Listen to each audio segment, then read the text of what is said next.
क्या आप काले खां के बारे में जानते हैं? राजस्थान के करौली नगर में श्री राधा मदन मोहन जी के मंदिर में एक भक्त कार्य करते थे। उनका नाम था काले खां। वह मुस्लिम परिवार से थे और मंदिर के बाहर झाड़ू लगाकर अपनी आजीविका चलाते थे।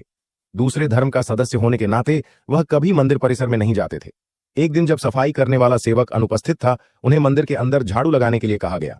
झाड़ू लगाते समय काले खां की दृष्टि पहली बार ठाकुर जी पर पड़ी और वह ठाकुर जी को देखकर बहुत प्रभावित हुए। धीरे धीरे ठाकुर जी के दर्शन उनकी दिनचर्या बन गई। मंदिर के भीतर भले वह न जा सके, परंतु वह सीढ़ियों के पास खड़े होकर जब जब भीड़ हटती, ठाकुर जी के दर्शन कर लेते। उनकी भक्ति इतनी गहरी हो गई कि वह मंगला आरती से लेकर शयन आरती तक मंदिर में ही रहने लगे।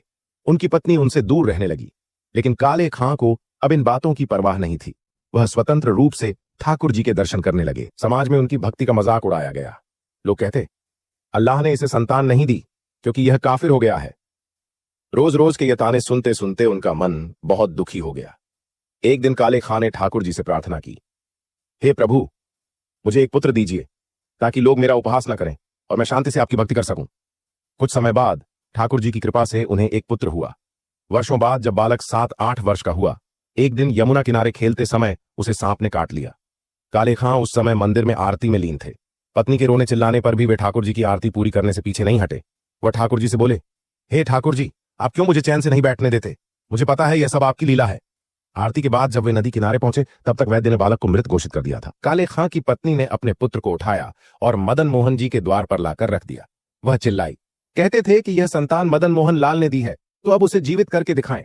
आज मेरा बच्चा वापस नहीं मिला तो न तुम्हें और न तुम्हारे ठाकुर को कोई रहनुमाई मिलेगी। काले खां ने ठाकुर जी से विनती की, मैं दूसरे मजहब का हूं, मेरा आप पर कोई अधिकार नहीं है, पर अगर आप सचमुच जगन्नाथ हैं तो आज सबको दिखा दीजिए कि आप ही जगन्नाथ हैं। काले खान की आंखों से आंसू झरने लगे। उसी क्षण चमत्कार हुआ। बच्चा अचानक हड़बड़ाकर उठ बैठा और रोते हुए बोला, अम्मी, अब्बा, वह कहां गया? वह सांवला बालक, सिर पर मोर मुकुट वाला, जो मेरे साथ खेल रहा था। काले खान ठाकुर जी के आगे नतमस्तक हो गए।